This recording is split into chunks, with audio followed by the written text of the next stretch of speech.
Dios te bendiga, hermano, amigo que nos sintoniza a través de este medio. Quisiera compartir contigo un tema muy importante que es muy trillado, que realmente debe ser un cristiano. Y hoy quiero darte las bases de qué es un cristiano. Y como primer punto, un cristiano debe ser una persona que se ha arrepentido de sus pecados. Una persona que ha convertido su vida de acuerdo a la Escritura. Entonces uno comienza ese camino de cristiano a través de arrepentirse de sus pecados y convertirse al cristianismo o al evangelio. Pero eso convertirse lo vamos a ver poco a poco, porque una conversión no es algo instantáneo, sino que es algo que va dándose paso a paso en nuestro caminar en el Señor. Pero como primer punto es arrepentirse de nuestros pecados como cristianos. ¿Y qué significaría entonces arrepentirse? En el libro de los Hechos, capítulo 3, versículos 19 y 20, el Señor nos habla así: así que arrepentíos y convertíos para que sean borrados vuestros pecados, para que vengan de la presencia del Señor tiempos de refrigerio, y Él envíe a Jesucristo que os fue antes anunciado. Está diciendo este texto, el arrepentimiento significa exactamente haber hecho algo y esa conciencia que me dice que eso que hice está mal y que no lo vuelva a hacer. Ese es el arrepentimiento. Si yo quebré algo, si yo tiré algo, si yo ofendí a alguien, si yo lastimé a alguien, la conciencia del arrepentimiento me está diciendo a mí, eso no está bien, no lo hagas. Entonces ya ahí comienza esa carrera en el Señor. ¿De dónde viene ese conocimiento del arrepentimiento? Bueno, esto viene del Señor. Cuando el Señor toca nuestro corazón, cuando el Señor toca nuestras vidas, entonces podemos decir que hay algo de fe en nuestro corazón, hay algo de fe en nuestra vida, de creer que esa palabra retórica, decir arrepiéntete, conviértete al Señor, esa palabra tiene peso en mi vida porque yo conozco mi vida y conozco que soy pecador. Entonces al uno reconocer eso, eso viene de fe y esa fe es puesta por el Señor. Entonces no te voy a hablar de la fe, pero te voy a hablar de cómo realmente inicia la vida de un verdadero cristiano. Un verdadero cristiano es una persona que se arrepiente de sus pecados. Pero ¿qué pasó? Me arrepentí de mis pecados y sigo pecando. ¿Qué pasó? Me arrepentí de mis pecados y no puedo dejar de hacer todas esas cosas que no están bien. Entonces ese sería como primer paso, el arrepentimiento, y después siguen otros pasos, que en su corazón se ha arrepentido de sus pecados, pero que además le ha confesado. Esos dos requisitos, según el libro de Romanos capítulo 10, versículos 9 y 10, esos dos requisitos ya nos convierten en hijos de Dios. Entonces te voy a llevar a ellos y ese es nuestro segundo punto, y es confesar a Cristo como Señor. Romanos 10, 9 y 10. Dice la palabra del Señor de esta manera. Dice que si confesares con tu boca que Jesús es el Señor y creyeres en tu corazón que Dios le levantó de los muertos, serás salvo. En estos textos me está diciendo, en el libro de Romanos, en versículo 9 me está diciendo que si yo confieso con mi boca que Jesús es el Señor y creo en mi corazón que Dios le levantó de los muertos, soy salvo. Y creer que Dios le levantó de los muertos es creer en la resurrección de Cristo. Aún en la época cuando sucedió, cuando aconteció todas estas cosas, no todos creyeron. Algunos, aún bien Jesús habiendo anunciado por muchas ocasiones que era necesario que Él muriera y que resucitara, aún de sus discípulos hubieron gente que no creyeron. No es de sorprenderse que hoy día la gente no cree por lo lejano que estamos del tiempo en que Jesucristo anduvo sobre este mundo. Entonces es muy entendible. Aparte de eso, pues hay muchas otras cosas que pasan en el mundo que también distraen nuestra mente, como para creer que confesar a Cristo resucitado después de haber pasado 3 días en una tumba es algo que realmente viene de Dios, viene de fe, viene de creer que es algo que ya Dios plantó en nuestra vida. Y cuando comenzamos a creer todas esas cosas, es por el hecho de que Dios está trabajando en nuestro corazón. Pero lo importante aquí es esto. En el versículo 10 nos dice, porque con el corazón se cree para justicia, pero con la boca se confiesa para salvación. Y aquí nos da este parámetro importante. Podemos creer y ser justificados, podemos creer y habernos arrepentido de nuestros pecados, pero necesitamos una confesión que es la que nos salva. Podemos, nosotros los cristianos, mientras no confesemos a Cristo como Señor de nuestra vida, entonces nos vamos a ver limitados en el aspecto de que, según el texto, no hemos llegado a esa salvación. En el versículo 9 nos da la introducción de qué es lo que sucede, pero en el versículo 10 nos dice que hay que creer y luego confesar, que eso es lo importante. Entonces una persona cristiana que se llame cristiana debe de haberse arrepentido, punto número 1. Punto número 2, debe de confesar a Cristo como Señor. Y punto número 3, tiene que abandonar las prácticas pecaminosas. ¿Qué significa esto? Abandonar el pecado que ya se supone que hemos dejado. ¿Cómo vamos a conocer qué es pecado? Porque la Biblia da una larga lista de los pecados, y una persona que quiere saber mucho más de ese Dios, de quien le ha salvado, de quien ha recibido ese regalo tan grande de gracia que es la salvación, solo basta acercar la mano y tomar de él como fruto para salvación en nuestra vida, el tomar el sacrificio de Cristo para que podamos presentarnos delante de nuestro Dios. Entonces, abandonar las prácticas pecaminosas es el hecho de dejar de hacerlo. Pero tenemos que conocer qué son esas prácticas pecaminosas. Entonces, como punto número 3 que te menciono, abandonar esas prácticas pecaminosas es la intención de dejar el pecado, es la intención de dejar de pecar, de dejar de hacer las cosas que a Dios le desagradan, por las cuales viene la ira de Dios. Entonces, dice aquí en el libro de Romanos capítulo 6, versículos de 12 al 23, dice la palabra del Señor: no reine pues el pecado en vuestro cuerpo mortal, de modo que lo obedezcáis en sus concupiscencias, ni tampoco presentéis vuestros miembros al pecado como un instrumento de iniquidad, sino presentaos vosotros mismos a Dios como vivos de entre los muertos, y vuestros miembros a Dios como instrumentos de justicia. Porque el pecado no se enseñoreará de vosotros, pues no estáis bajo la ley, sino bajo la gracia. ¿Qué pues? ¿Pecaremos porque no estamos bajo la ley, sino bajo la gracia? En ninguna manera. ¿No sabéis que si os sometéis a alguien como esclavos para obedecerle, sois esclavos de aquel a quien obedecéis, sea del pecado para muerte, o sea de la obediencia para justicia? Me voy a detener un poquito aquí. Está diciendo este texto, uno es que ya habiendo sido limpios, volver a pecar es caerse de la gracia, es irse de ese camino de luz, ese camino de paz, ese camino que lleva a Dios, a irse al camino del error, a irse al camino de la perdición. Eso es lo que está diciendo. Y dice aquí que es importante que alguien que se somete como esclavo, alguien que se somete como siervo, le obedece a su amo en todo. Y si uno se esclaviza del pecado y le obedece, eso sirve para muerte. Amén. Pero si es de la obediencia, para la justicia. Dice en el versículo 19.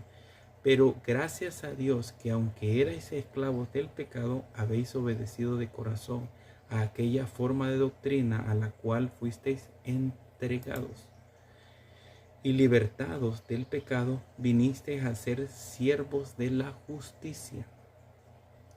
Hablo como humano, por vuestra humana debilidad, que así como para iniquidad presentasteis vuestros miembros para servir a la inmundicia y a la iniquidad, ahora para santificación presentad vuestros miembros para servir a la justicia. Porque cuanto erais esclavos del pecado, erais libres acerca de la justicia. Porque fruto teníais de aquellas cosas, de las cuales ahora os avergonzáis, porque el fin de ellas es muerte. Ese es el fruto del pecado, la muerte. Mas ahora que habéis sido libertados del pecado y hechos siervos de Dios, tenéis por vuestro fruto la santificación y como fin la vida eterna. Fíjate lo importante. Pablo aquí está realzando de que dejar el pecado nos da el fruto de la vida eterna. O sea que no es solo haberme arrepentido una vez de mis pecados, sino no dejar de hacerlo. Es decir, abandonar las prácticas pecaminosas que yo tal vez haya llevado en mi vida, sea de un modo o sea de otro. Sea pecados grandes, pecados pequeños, como lo queramos llamar, eran transgresiones delante de los ojos de Dios. Y aquí Pablo nos está diciendo que ya habiendo sido libertados del pecado y somos hechos siervos de Dios, tenemos, dice, como fruto la santificación. Un fruto es la santificación, es un producto, algo que se puede obtener, algo que te da un bien, pero el bien final es la vida eterna. Entonces, después de haberse arrepentido, después de haber confesado a Cristo, también es importante abandonar el pecado. No es que me arrepentí y ya pequé y me arrepentí y volví a pecar. Y entonces, ¿qué tengo que hacer? Volverlo a hacer, volverme a arrepentir. Si el pecado debería representar una disciplina en mi vida para aprender a no hacerlo, entonces habría que someterse a la disciplina, pero eso lo vamos a ver más adelante. Pero lo importante es este hecho, que tenemos que abandonar el pecado. Como cristianos tenemos que abandonar el pecado. Punto número 4. Un cristiano es una persona que crece en el conocimiento de Dios. Son muchos los textos que la palabra nos habla de que habrá un tiempo que vendrá el Espíritu y que nadie enseñará uno al otro, sino que el mismo Espíritu nos guiará. Él nos llevará a toda verdad, a toda justicia. Son muchos. Entonces es muy importante que si somos cristianos, si nos llamamos cristianos, si somos hijos de Dios, tengamos muy presente de que tenemos que crecer, porque es como un árbol, es como una planta. Si una planta sembramos, nació la semilla y que bueno, la tierra lo nutrió, la tierra hizo su trabajo, el sol hizo su trabajo y el ambiente hizo su trabajo para que esto germinara, pero no se queda ahí. Una planta tiene que crecer para poder dar fruto. Entonces, ese fruto, el fruto que sea, el árbol tiene que crecer lo suficiente para poder dar el fruto, para poder madurar hasta poder dar un fruto. Entonces, para eso es importante que un cristiano que se llame cristiano debe de escudriñar las escrituras, debe conocer de quién es ahora su Señor, de quién es ahora su Salvador, qué son las cosas que a Él les agradan, qué son las cosas que a Él le agradan, qué es lo que Él puede recibir de ti, qué es lo que Él espera de ti, qué es lo que Él quiere que tú hagas en tu fe, qué es lo que Él quiere que hagas con tu vida. ¿Cómo lo vas a conocer? A través de conocerle a Él, a través de las escrituras que se te han sido presentadas, que deseéis bien estar atentos a ellas como una antorcha. Te voy a leer en la palabra del Señor, dice, en 2 de Pedro, capítulo 1, versículo 19, dice la palabra del Señor de esta manera. Tenemos también la palabra profética más segura, a la cual hacéis bien en estar atentos como una antorcha que alumbra en lugar oscuro hasta que el día esclarezca y el lucero de la mañana salga en vuestros corazones.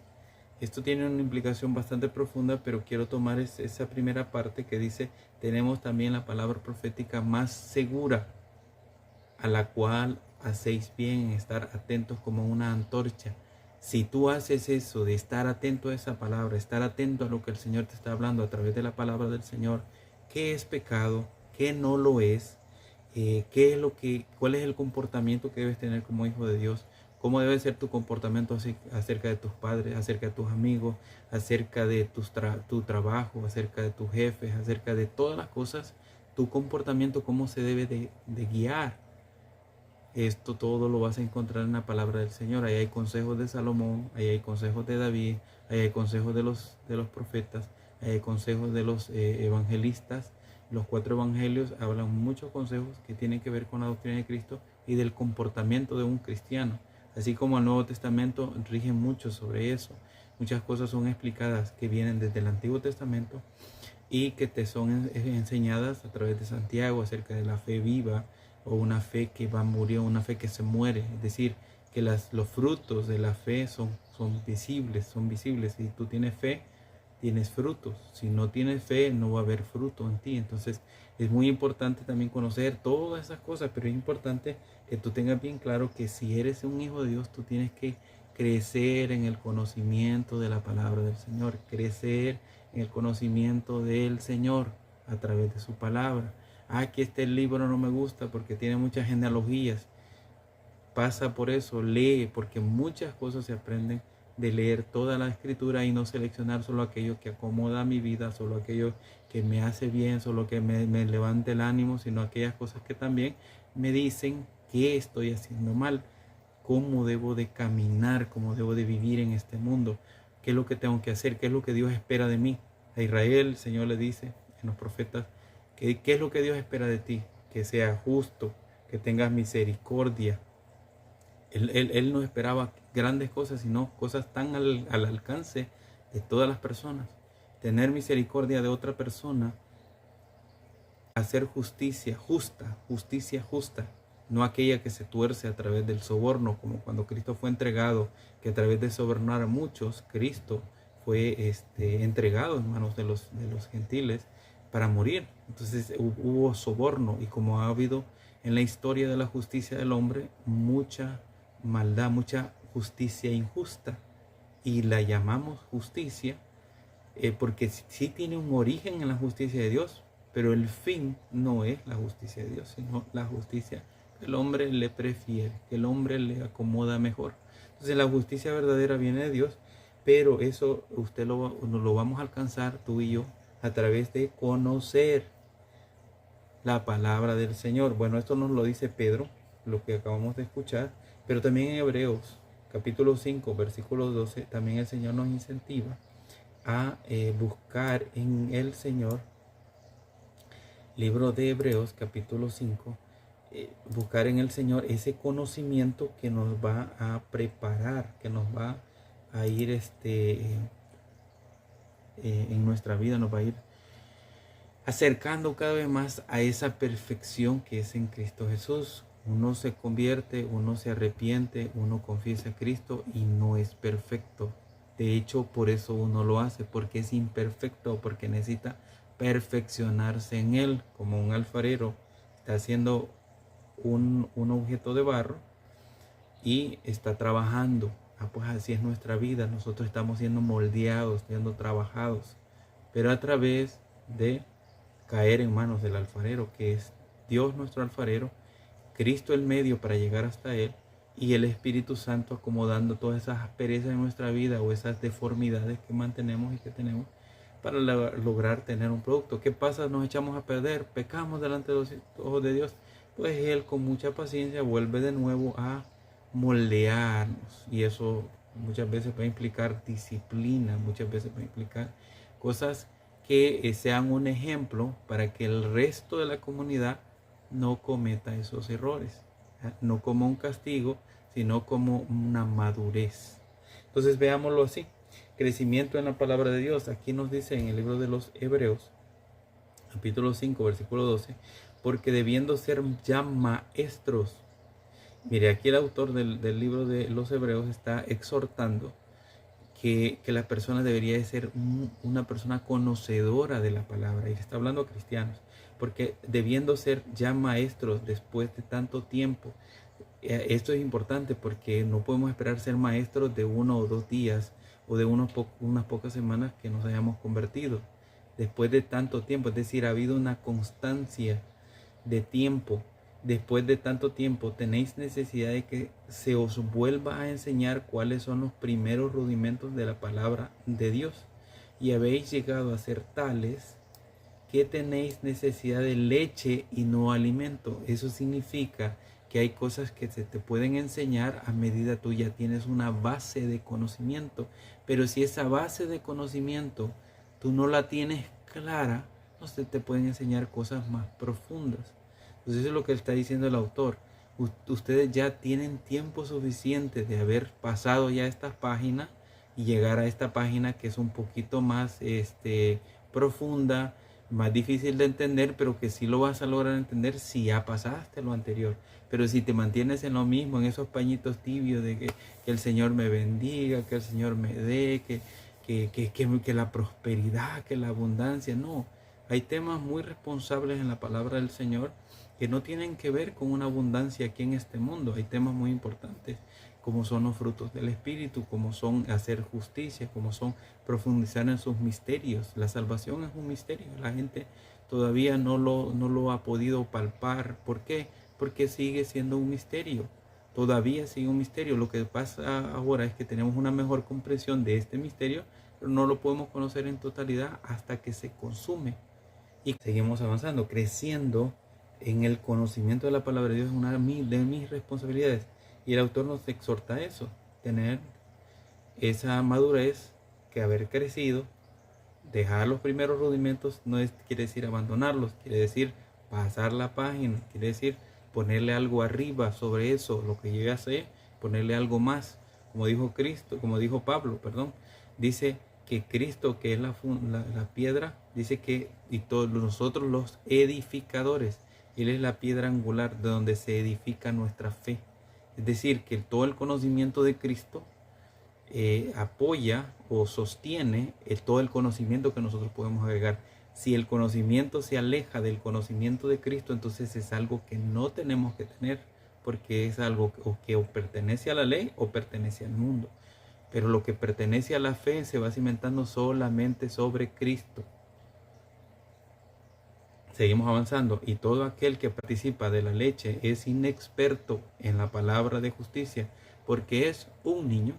La fe, así comenzamos como un niño, pero crecemos en el conocimiento para que se nos confíen cosas mayores. Ese punto número 4, nosotros debemos crecer. Todavía en el punto número 4, en 2 de Timoteo, capítulo 3, versículo 16, también nos habla el Señor que debemos de crecer en el conocimiento de Dios. Aquí a Timoteo se le es exhortado a que crezca. Pablo muchas ocasiones le ha exhortado a él, y aquí nos dice la palabra: toda la escritura es inspirada por Dios y útil para enseñar, para redarguir, para corregir, para instruir en justicia. Fíjate bien el fin de todas estas cosas. En versículo 17 dice: a fin de que el hombre de Dios sea perfecto, enteramente preparado para toda buena obra. O sea, el fin de la preparación del conocimiento de la palabra es para toda buena obra. Entonces tenemos que madurar en todas esas cosas.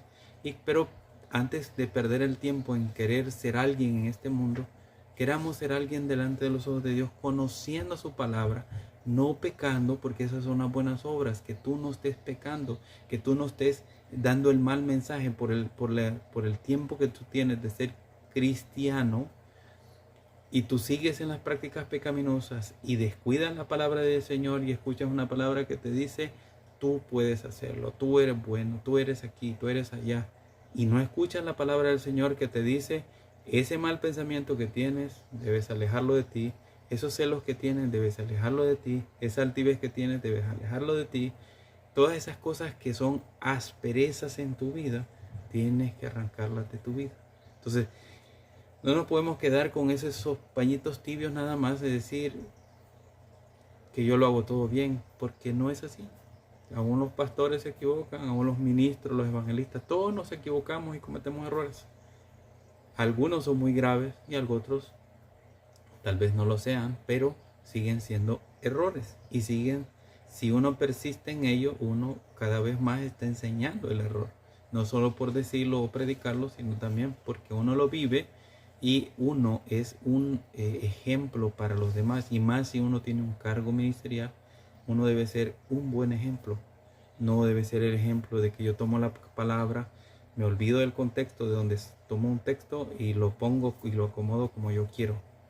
No, uno tiene que ser responsable en que la palabra del Señor, si bien los textos hablan muchas cosas profundas, tenemos que entender que eso proviene de algo anterior y es parte de un texto anterior o es parte de un texto posterior, y esa es la responsabilidad de nosotros. Por eso es que es importante leer, no que leí un texto nada más y ya me quedé con eso porque me gustó y estaba bonito, porque me dice todo lo puedo en Cristo que me fortalece, porque me dice y Dios suplirá todas las cosas que os falte, y porque me dice serás bendito, porque me dice serás prosperado, porque me dice, o sea, hay responsabilidad en cada una de las cosas, y eso es la importancia.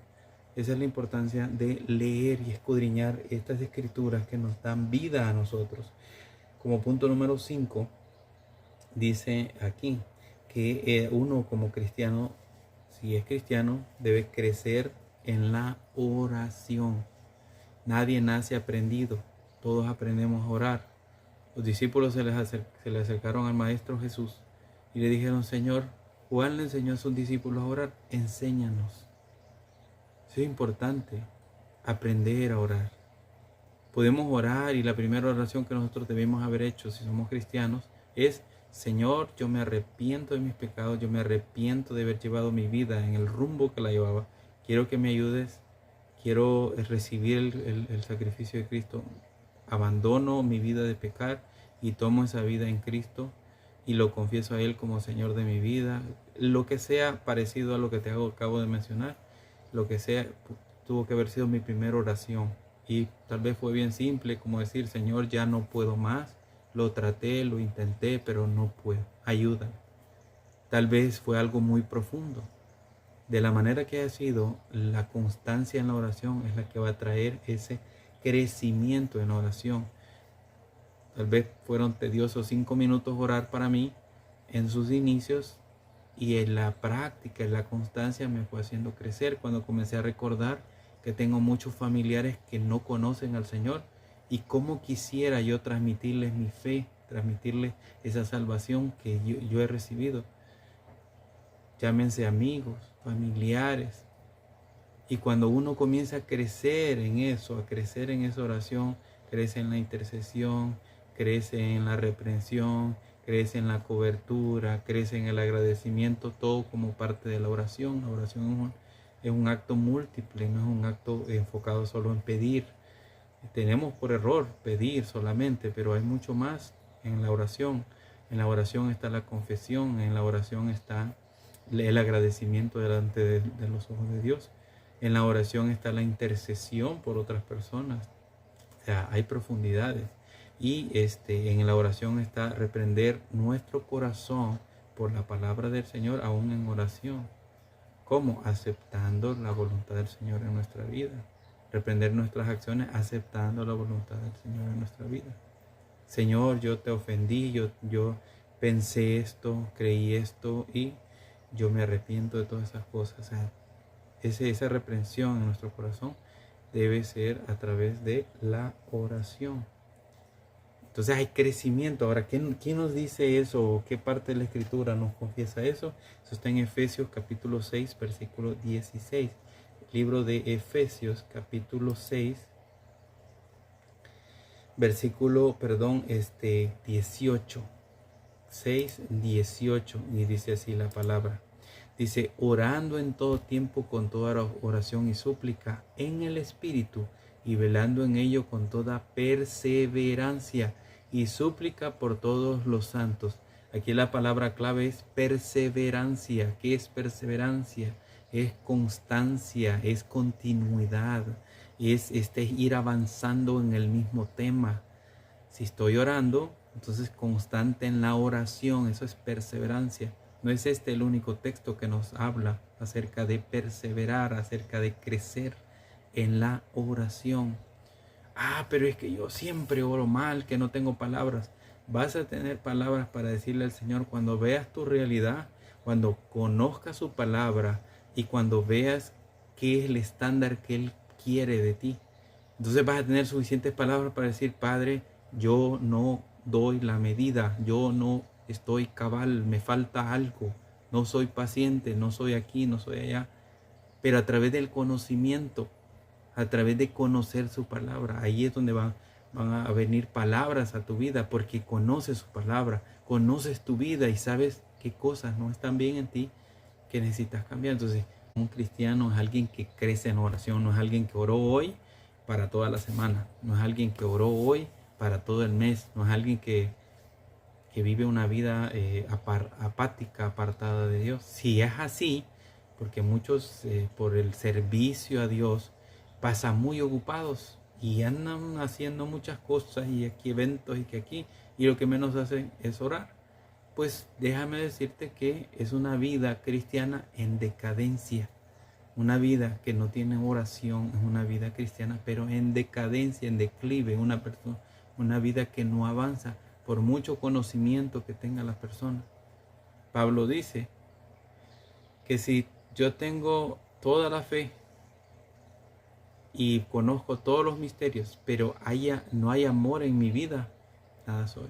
¿Y cómo puedes decir que amas tanto a tu Señor que no tienes 5 minutos, que no tienes 10 minutos para hablar con tu Señor? ¿Cómo puedes decir yo amo a mi Cristo si no tienes tiempo para acercarte a Él en oración y decirle, Cristo, yo te amo? No hace sentido, ¿verdad? Dile a tu novia en esta semana, te amo, y pasan 5 o 10 días y no le vuelvas a decir. ¿Y qué es lo que vas a tener? Una persona que te conoce que eres una persona que realmente no la ama. Porque no le puedes confesar amor cuando no te preocupas el día siguiente cómo está, no te preocupas cómo está su familia, cómo está su papá, cómo está yendo en su vida. Entonces, no te preocupas cómo puedes decir que tienes amor. Tal amor no existe. Entonces, es muy importante que si decimos que amamos al Señor, por mucho que le sirvamos, no nos exime de poder buscar ese momento de oración para el Señor. Entonces tú eres un cristiano, te llamas cristiano, crece en la oración, crece en la oración. Que no puedo, que es duro. Bueno, no lo vas a poder hasta que no lo trates. Entonces es importante que como cristianos nosotros crezcamos en la oración. Siguiente punto, constancia, no en la oración solamente, sino crecer en el Señor. Constancia. ¿Qué significaría constancia? Ser un cristiano constante. Bueno, como ya lo he mencionado, constante en todo. Constante en la fe, constante en la intercesión, constante en la petición, constante en este crecimiento del conocimiento de la palabra, constante en todo. Eso es ser constante. ¿Qué sería fluctuante? Una persona que hoy se siente sin ganas de ir a la iglesia y pues no va. Su programa favorito lo atrajo más y ese es ser inconstante. Entonces la constancia nos lo exhorta la palabra en 1 Corintios capítulo 15 versículos 58. Y no es el único texto, pero es uno de los textos que pues yo te puedo presentar aquí, que la palabra del Señor nos enseña que nosotros debemos de ser constantes. Te dije constancia, 1 Corintios 15, 1 Corintios capítulo 15, versículo vamos a ver, versículo 58, dice así la palabra del Señor. Dice, así que hermanos míos, amados, estad firmes y constantes, creciendo en la obra del Señor, siempre sabiendo que vuestro trabajo en el Señor no es en vano. Eres siervo, sé constante. Eres miembro, sé constante. Eres líder, sé constante. Eres ayuda, sé constante en lo que haces, en tu oración, en tu vida personal, pero sé constante en la obra del Señor. La obra del Señor no es solo ir y predicar. La obra del Señor comienza dentro de mí. Ahí está la obra del Señor. Cuando yo me comienzo a quitar de todas esas cosas que no están bien, para yo poder ser un instrumento de Dios, yo tengo que estar limpio. Pero constantemente nos ensuciamos. Entonces constantemente tenemos que limpiarnos como instrumento. Y nos podemos ver muy limpios, porque la gente no va a ver quizás nuestros errores. Pero Tenemos que ser constantemente limpiados. Pues así funciona ese crecimiento en la constancia, ser constante. Eso significa ser insistente en lo mismo, constancia. Y así tú también creces en tu vida integral como cristiano. Esto es un cristiano. Esto es lo que debe ser un cristiano. Una persona que se arrepintió, una persona que confesó a Cristo como Señor de su vida, una persona que abandonó las prácticas pecaminosas, una persona que ha crecido en el conocimiento del Señor, una persona que ha crecido en la oración o que está creciendo en la oración, y una persona que también es constante. Eso es un cristiano. Tienes que aprender a tener un líder, tienes que aprender a tener una persona a donde tú vas a practicar esta constancia. Si tú comienzas a mezclar los conocimientos de todas las personas, vas a terminar más confundido que muchos que andan allá sin Cristo. ¿Por qué? Porque este piensa de un modo y este no piensa igual. Y cuando esos dos conocimientos te llegan a ti, tienes que tomar una decisión. ¿Hago esto o hago esto? Y entonces viene una confusión. ¿Cómo este siendo cristiano puede pensar así? ¿Cómo este siendo cristiano puede pensar así? Y entonces terminamos más alejados que lo que una vez estuvimos antes de conocer al Señor. ¿Por qué? Porque no aprendimos a tener firmeza. Entonces tú tienes que ser constante, pero no yendo de aquí para allá como una estrella errante, sino como una estrella como parte de un sistema. Así tienes que ser, como una estrella parte de un sistema. Pues tienes que aprender a someterte a tu líder. ¿No te gustó? Por las únicas razones que yo puedo estimular a alguien que se vaya de una congregación es porque la doctrina está errada y porque el pastor no refleje realmente la vida de Cristo o la vida que debería de tener un verdadero pastor. ¿A qué me refiero? Un pastor que peca, un pastor que ofende y no pide perdón, no está viviendo lo que predica. Entonces, o un pastor que enseña una doctrina errada, un pastor que toma los versículos al azar y dice cualquier cosa sobre ellos. Es una persona que realmente yo puedo decir, por mucho que se llame siervo, pues no le está sirviendo al Señor, porque se acomoda según sus sentimientos y así son sus sermones, así son sus mensajes. No. Yo puedo estar muy molesto con alguien, pero si la palabra a mí me dice ámalo, ámalo. ¿Qué podemos hacer? Pero ¿cómo podemos fingir el amor? Lo podemos fingir por fuera, pero no por dentro. Al Señor no lo podemos engañar. O sea, si es una persona que realmente sirve al Señor, debe ser. Entonces, por esas cosas, pero principalmente por tener una doctrina de error.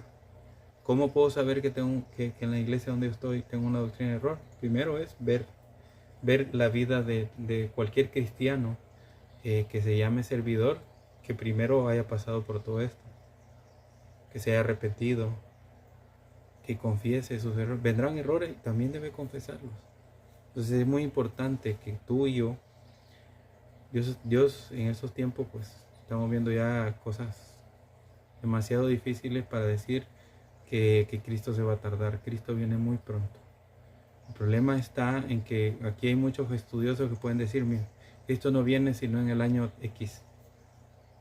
Algunos tal vez vayan a acertar, otros tal vez no vayan a acertar, pero lo importante de todo eso es el año X. ¿Quién te garantiza que tú vas a llegar al año X? Nadie. Tus decisiones deben ser basadas en hoy, no en mañana, no que mañana lo hago, no. Tú tienes que crecer, tienes que ser constante hoy. Estuvo bonito el mensaje, estuvo bonito el sermón que dio el X pastor. Estuvo bien inspirador, dan ganas cuando lo escucha uno de solo irse a orar, de solo irse a leer la palabra, de solo ir y hacer esas obras que dice en la palabra. Y se quedó en esa emoción y se quedó en ese sentimiento. Eso es ser constante, debemos ser constantes. Si Dios no te ha llamado a andar haciendo liberaciones, no lo hagas. Si Dios no te ha llamado a ser un misionero, no lo hagas. Cada quien dice la palabra del Señor que Dios le dio conforme a la capacidad. Eso nos muestra Cristo.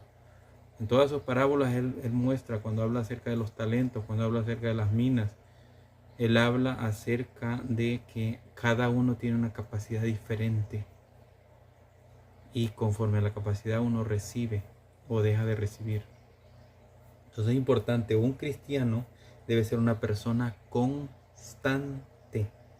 Un cristiano también debe ser una persona madura, debe de tener. Entonces, si tú te fijas, pasamos de tener pecados, de arrepentirnos de nuestros pecados, de tener una gran ignorancia en la palabra del Señor, ahora a una madurez. Entonces hay una constante en todo esto y es un proceso. Nosotros debemos de tener una madurez. Y en 2 de Pedro, capítulo 1, versículos del 5 al 7. Solo son 3 versículos. Dice así la palabra del Señor: vosotros también poniendo toda diligencia, por esto mismo añadiendo a vuestra fe virtud, a la virtud conocimiento, al conocimiento dominio propio, al dominio propio paciencia, a la paciencia piedad. Seguimos. A la piedad afecto fraternal y al afecto fraternal amor. Entonces, eso significa una madurez. Eso significa un crecimiento en la madurez. Aquí ya no hablamos solo de madurar en la oración, madurar en el conocimiento. No, aquí ya yo comienzo a madurar dentro de mí. Ya esas cosas comienzan a ser patrones de comportamiento en mi vida. Entonces, esta madurez que me está diciendo a mí es la madurez ya en mi crecimiento personal, conforme a la Escritura. Dice que debemos tener diligencia en todas esas cosas. Vosotros poniendo toda diligencia, por esto mismo añadid. O sea, si tú eres muy diligente, si tú eres muy hacedor, muy esto, añada a su acción de la obra del Señor fe, virtud. A la virtud súmale conocimiento. ¿De qué conocimiento estamos hablando? De la palabra. No conocer la vida del pastor, no conocer los dichosos misterios que no aparecen ni en la Biblia. ¿Usted quiere estar en el camino correcto? Búsquelo en la Biblia. Tiene que entender mucho, hay muchos misterios. No estamos bajo la ley, no estamos bajo la ley. Pero ¿para qué me sirve la ley? Porque Dios no la quitó de ahí. Porque conozco el pecado, porque conozco las transgresiones en las que cayó el pueblo. ¿Ya? Si bien no cumplimos la ley, porque si cumpliéramos la ley como está escrita, nosotros ya hubiéramos perecido porque éramos pecadores, teníamos que morir. Entonces, pero no, estamos bajo la gracia, pero tenemos que conocer el pecado, no vivir en él, pero conocer el pecado para saber qué es lo que a Dios le desagrada. Entonces sume al conocimiento también dominio propio, al dominio propio paciencia, a la paciencia piedad, y así usted va sumando. Es decir, usted va madurando en su vida, usted va madurando. Usted comenzó teniendo fe como todos. Usted comenzó teniéndole paciencia a sus hermanitos que constantemente lo ofenden, constantemente. Usted le tiene paciencia. Usted tiene esa convicción en el Señor. Bueno, súmele todas esas cosas. Afecto fraternal, afecto, amor. Como fin de todos esos, esa madurez es el amor. O sea, ya yo no soy movido solo porque tengo que tener paciencia, sino que por amor a mi hermanito, yo le voy a entender. Hay que ser maduro también para saber hablar y decir, estás en un error, las cosas no se hacen así. Y hacer lo que la palabra dice, cómo debe de hacerse cuando alguien peca contra ti. Entonces, la conducta según la fe como siguiente punto. La conducta según la fe. Si yo me comporto contrario a mi fe, entonces tal fe no existe. Tal fe es vana. Es solo un decir, tengo fe. Pero si yo estoy opuesto a la fe, si yo me digo cristiano y no dejo de pecar, no dejo de ofender, no dejo de criticar, no dejo de señalar, y no me refiero a señalar puntos errados o puntos erróneos, sino a señalar las personas. O sea, una cuestión es señalar el error de alguien y otra cosa es señalar a alguien. ¿Me explico? Es decir, yo puedo decir, hay 3 vertientes que se dan acerca de cuándo será el arrebatamiento. Hay una cuarta más que no existe el dichoso arrebatamiento. Y yo puedo decir, ok, esta es mi postura del arrebatamiento. Yo puedo tener esa postura y todo eso.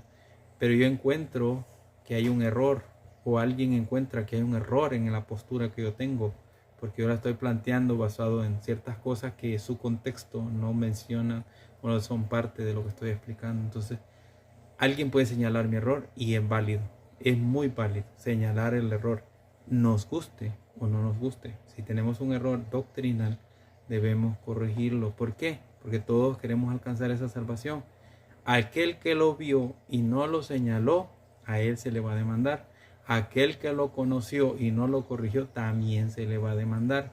Eso lo puede encontrar usted en los profetas. El Señor le dice al profeta, tú vas a ser un centinela, y los centinelas tienen que avisar que viene el enemigo.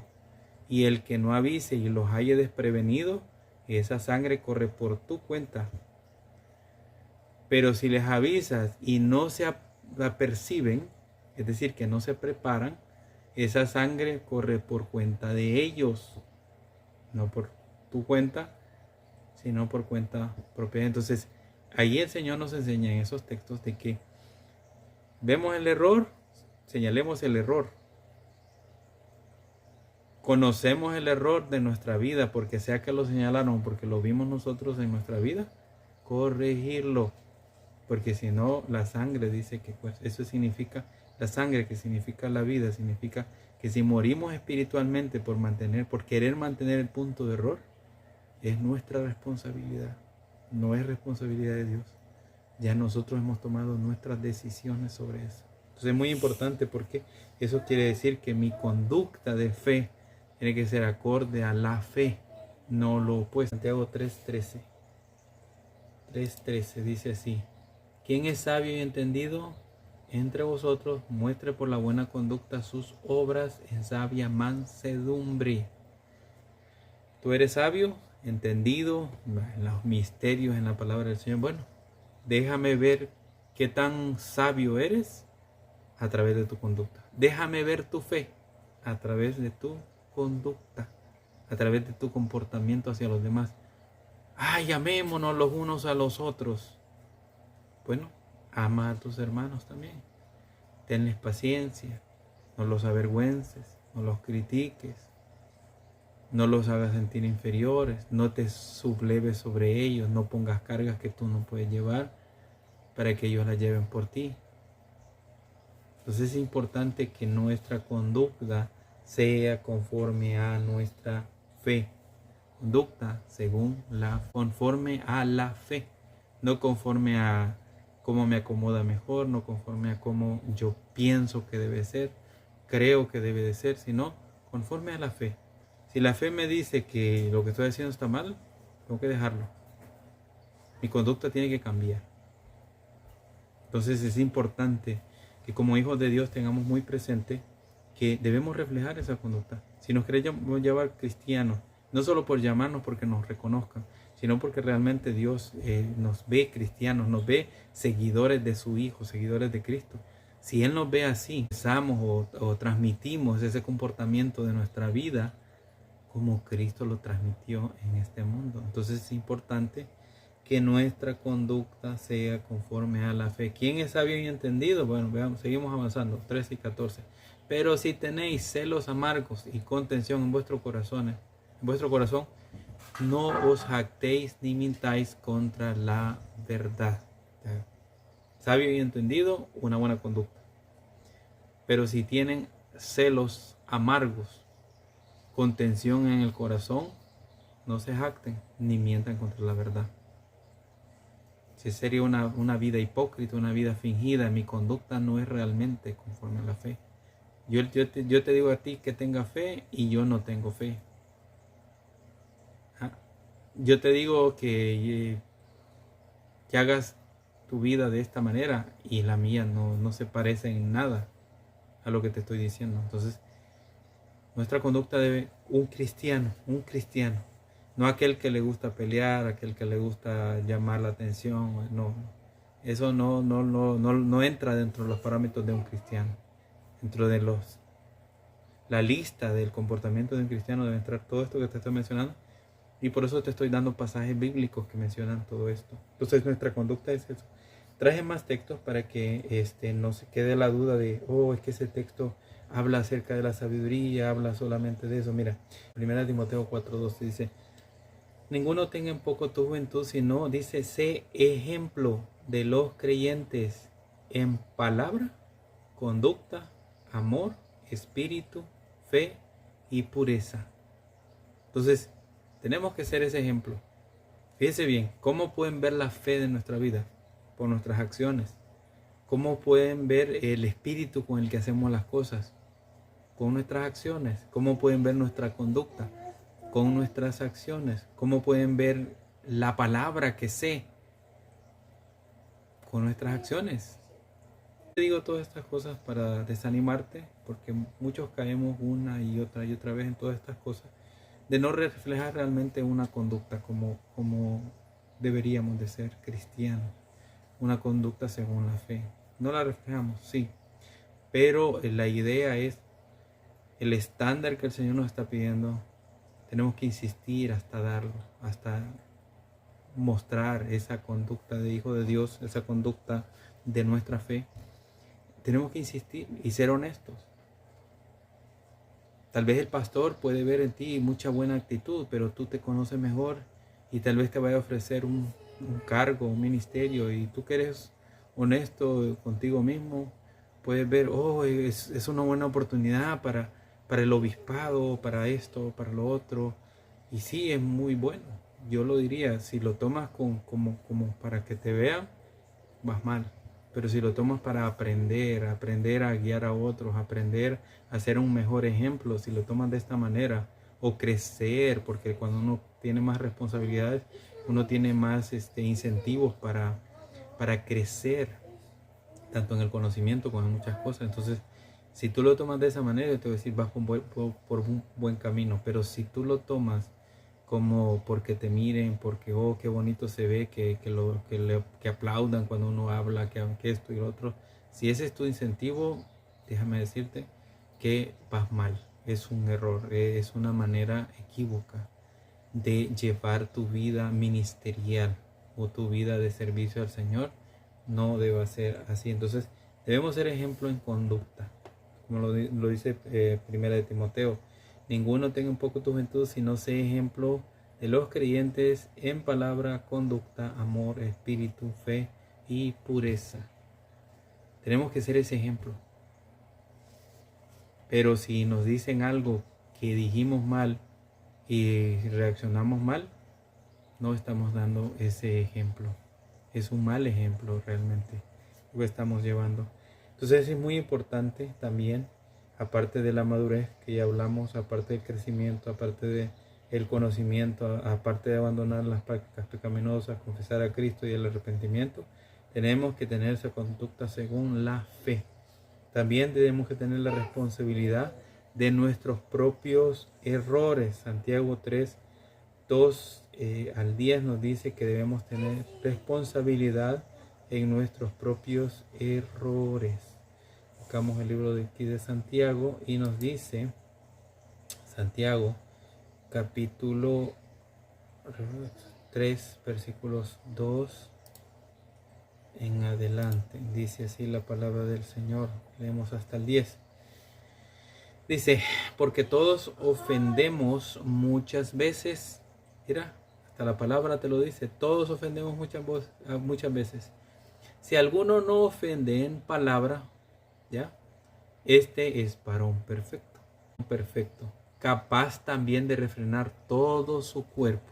El que no ofendió a una persona es varón perfecto, no tiene tacha, no tiene error.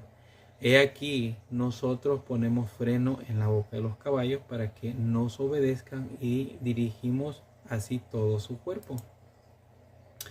Mirad también las naves, aunque tan grandes y llevadas de impetuosos vientos, son gobernadas con un muy pequeño timón, por donde el que las gobierna quiere. Así también la lengua es un miembro pequeño, pero se jacta de grandes cosas. He aquí cuán grande bosque enciende un pequeño fuego. Entonces, esto es lo que dice. Y la lengua es un fuego, un mundo de maldad. La lengua está puesta entre nosotros, entre nuestros miembros, y contamina todo el cuerpo e inflama la rueda de la creación, y ella misma es inflamada del infierno. Mire qué importante es refrenar la lengua. No maldiga. Refrenar. De hecho, la palabra dice que los que maldicen no entran al reino. Así que si eres un maldiciente, déjame decirte, no lo justifiques con la palabra. La palabra misma dice que ningún maldiciente, Cristo mismo dice que no maldigas, que bendigamos en vez de maldecir. Porque toda naturaleza de bestias y de aves y de serpientes y de seres del mar se doma y ha sido domada por la naturaleza. Pero ningún hombre puede dominar la lengua, que es un mal que no puede ser refrenado, llena de veneno mortal. ¿De dónde salieron todas las guerras? De la lengua. Con ella bendecimos a Dios y Padre, al Dios y Padre, y con ella maldecimos a los hombres, que están hechos a la semejanza de Dios, con la misma lengua. De una misma boca proceden bendición y maldición. Hermanos míos, esto no debe ser así.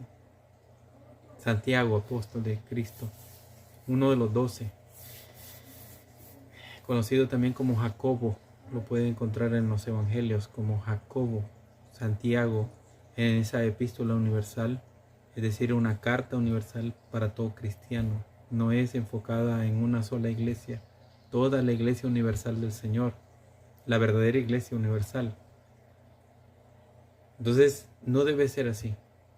Y Cristo mismo lo dijo. No tenemos que pagar mal por mal, sino vencer el mal con el bien. No tenemos que hacer lo malo para justificar que estamos nosotros en lo correcto. No hay justificación en hacer lo malo para decir que nosotros tenemos la razón, para enseñar que nosotros. La razón nos la va a dar el Señor cuando un día nosotros nos presentemos delante de Él. ¿Por qué? Porque todas y muchas de estas cosas que hoy vemos en la Escritura son un misterio. Son un misterio. ¿Cómo van a acontecer? ¿Cómo será el arrebatamiento? ¿Cómo será la gran tribulación? ¿Cómo será que se entregarán unos a otros? Uno se puede preguntar, ¿cómo sucederá? ¿Qué será? Y puede tener unas conjeturas a base de estudios, pero eso no significa de que van a acontecer las cosas de esa manera. Los mismos fariseos son un buen ejemplo de que las cosas no siempre son como uno las espera. Ellos esperaban un Cristo que venía a luchar por ellos, que venía a liberarlos del yugo romano sobre ellos, del impuesto romano sobre ellos. Ellos esperaban un Cristo así, un Cristo que iba a ser un Moisés. Cuando vieron a un Cristo humilde, un Cristo que predicaba, un Cristo que daba a la insurrección, a la rebelión, un Cristo que no hacía nada de esas cosas. Entonces vinieron ellos y dijeron, no puede ser, porque el Cristo que nosotros esperamos no es este. No puede ser Él. Pero era ese el problema. Estaban esperando a un Cristo conforme a lo que ellos creían. Y desconocieron el tiempo de su visitación, dice la palabra. Entonces, nos enseña en nuestra vida lo malo. Tenemos que ser responsables. Me equivoqué, te ofendí. Tengo que ser responsable. Porque, mire, si bien yo me puedo después corregir y delante de los ojos de Dios, pero ya hemos sembrado una semilla en las personas cuando nos hemos portado mal y no hemos sido responsables en asumir nuestros errores. Cuando todo eso en nuestra vida pasa y no somos responsables, un error, una equivocación, una palabra maldicha, puede ser un error doctrinal, pero que tú tengas esa responsabilidad de decir, yo hablé acerca de esto y encontré en la Escritura, o un hermano me enseñó a través de la Escritura que estaba errado y quiero compartir esto porque yo lo enseñé y no quiero que usted se quede en el error. Tener esa responsabilidad delante de los ojos de Dios es ser cristiano. Tú no tienes esa responsabilidad, dices lo que quieres, no reparas en que has dañado, que has ofendido, que has puesto tropiezo para otras personas acercarse al Señor y no lo has reparado. déjame decirte que no es una conducta de cristiano. Entonces es importante nuestra conducta según la fe, nuestra responsabilidad de nuestros propios errores y todo lo anterior que tú ves. Son 24 puntos que vamos a ir viendo poco a poco. Hasta ahorita hemos llegado a la responsabilidad de nuestros propios errores. Otra de las cosas importantes que un cristiano debe tener, porque en algún momento puede llegar a la vida de un cristiano, es cometer errores graves y que necesiten disciplina. O sea, una cuestión es, voy donde mi hermano que me ofendió y solo yo y él pues nos arreglamos, nos pedimos perdón si es necesario o arreglamos nuestras diferencias. Eso está muy bien. Pero habrán cosas que necesiten disciplina. Por ejemplo, una fornicación, adulterio. Es importante la disciplina. Cuando en el pueblo, por decirlo así, que se enseñe de que la mujer se comporte de una manera inapropiada, según la palabra, en una congregación, eso hay que ejemplificarlo. Hay que enseñar cómo debe ser un comportamiento. Y si toca poner en disciplina, hay que poner en disciplina. Por unos actos inmorales, por cosas así. La disciplina es importante para el crecimiento tanto de la iglesia que existe en el momento, como para la iglesia que va llegando. Porque lastimosamente las malas noticias corren como el agua. Corren más rápido que cualquier buena noticia. Entonces, tener esa responsabilidad, aceptar esa disciplina. En Hebreos capítulo 12 nos dice el Señor acerca de eso. Hebreos capítulo 12, versículo 6, dice la palabra del Señor. Del 6 al 11 dice, porque el Señor al que ama disciplina y azota a todo el que recibe por hijo. Entonces es importante que tú aceptes la disciplina. Tu pastor, si como te lo mencioné anteriormente, si es un pastor que mantiene la doctrina bíblica, sí, acepta esa disciplina. Dice, si soportáis la disciplina, Dios os trata como hijos.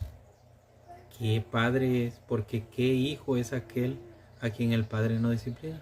Tienes tus hijos y no los disciplina. ¿Qué es lo que estás creciendo? Pero si se os deja sin disciplina, miren lo crítico de eso, de la cual todos han sido participantes, entonces sois bastardos y no hijos. Lo siento, no hijos. Si no aceptas la disciplina, lo siento, no hijos. ¿Por qué? Porque te quedas sin la disciplina. Entonces uno que conoce la palabra, yo en ocasiones yo he tenido que decir, pastor, yo necesito ser disciplinado. Yo no puedo seguir en este cargo, en este ministerio, porque he cometido esto y yo necesito ir a disciplina. O sea, no solo el pastor, no es solo que porque el pastor vio y, un mal ejemplo, nadie me vio, o me cambio de iglesia y ahí no me mira. Dios me mira.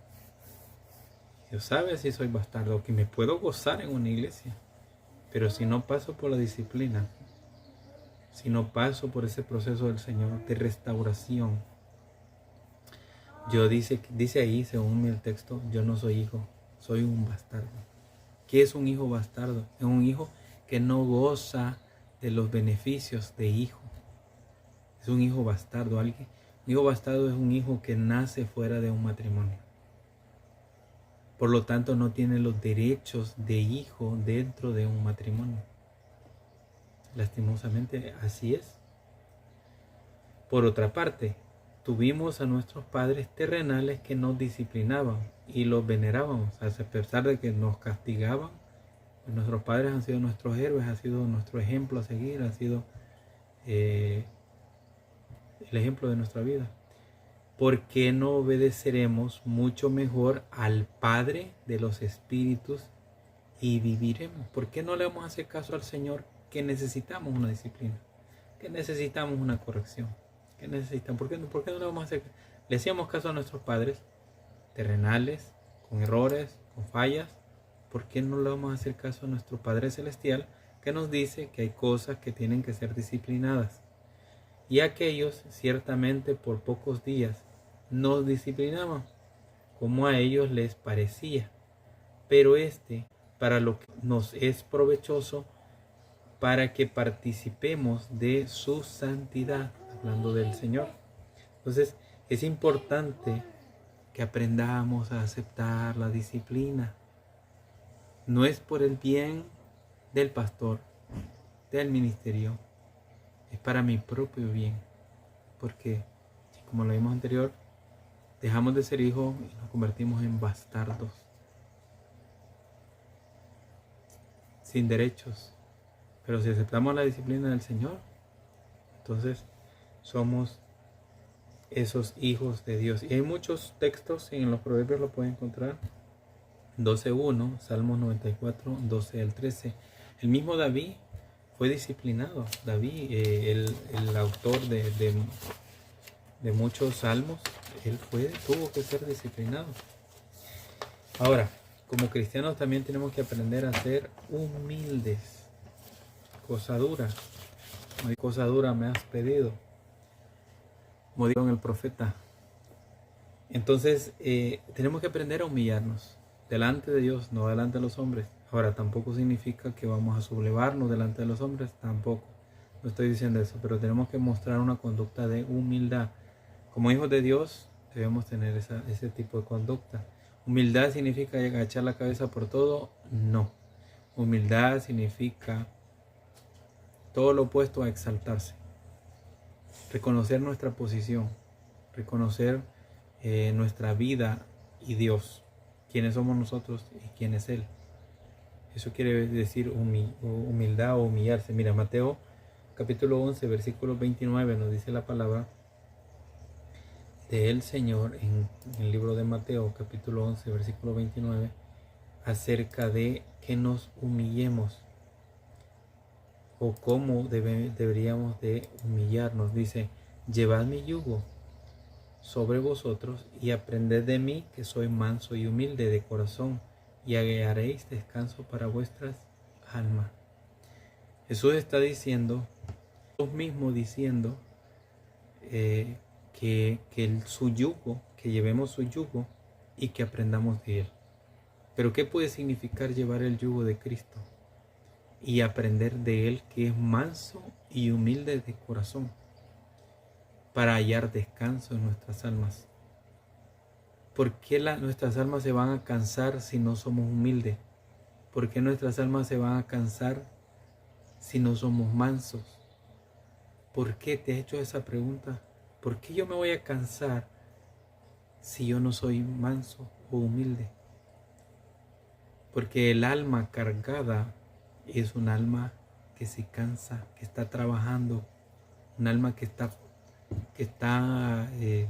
¿cómo te puedo decir? Buscando la manera de sentirse satisfecha. Y la única manera de sentirse satisfecha según Cristo es siendo manso y humilde de corazón, aprendiendo esas cosas de Él, siendo manso y humilde de corazón. Entonces ahí tú estás descansado en el aspecto de: a nadie he defraudado, a nadie he ofendido, a nadie he dañado. No le contesté mal al pastor, respeté la autoridad del pastor, respeté la autoridad del líder, respeté la autoridad de los pastores de otras iglesias, respeté la autoridad de los siervos, de los profetas del Señor. Me mantuve humilde. Entonces, si tú aprendes ese ejemplo de ser manso y humilde, entonces tú estás cargando ese yugo de Cristo, que Él tuvo que ser manso y humilde de corazón. Estamos hablando del Hijo de Dios, del heredero de Dios, de quien son todas las cosas, por quien existimos. Y Él vino y no dijo: yo te formé en el vientre de tu mamá, yo te hice en el vientre. No, Él se humilló a sí mismo. ¿Quieres tomar su yugo? Humíllate. Sea humilde, te ponga a su cargo, porque ese cargo no es suyo, es de Cristo. Él se lo dio, cualquier cargo que sea. Él se lo dio. No se apropie del cargo, no es suyo, es de Cristo. Usted le sirve a Cristo. Él es rey sobre su vida, Señor sobre su vida. Si es rey, lo puede quitar. Lo puede poner en otra cosa. Lo puede humillar si tú te has exaltado sobremanera. ¿Por qué muchos pastores, evangelistas, profetas son criticados? Dios no está al tanto de eso. ¿Por qué muchos ya no tienen ese auge como antes? El Señor está disciplinando. Y muchos fueron y militaron muy bien y fueron, pero lastimosamente comenzaron a irse en la herejía, en el error. Y ahora van a sufrir las consecuencias. Ya el Señor se cansó de todas esas cosas que son tropiezo para otros, porque no dejan el pleito, no dejan la ira, no dejan la maldición, no dejan de hacer tantas cosas que a Dios les desagradan. Es muy importante que en nuestra vida tengamos esa humildad como Cristo la presentó cuando fue a la cruz, cuando fue por nuestros pecados a pagar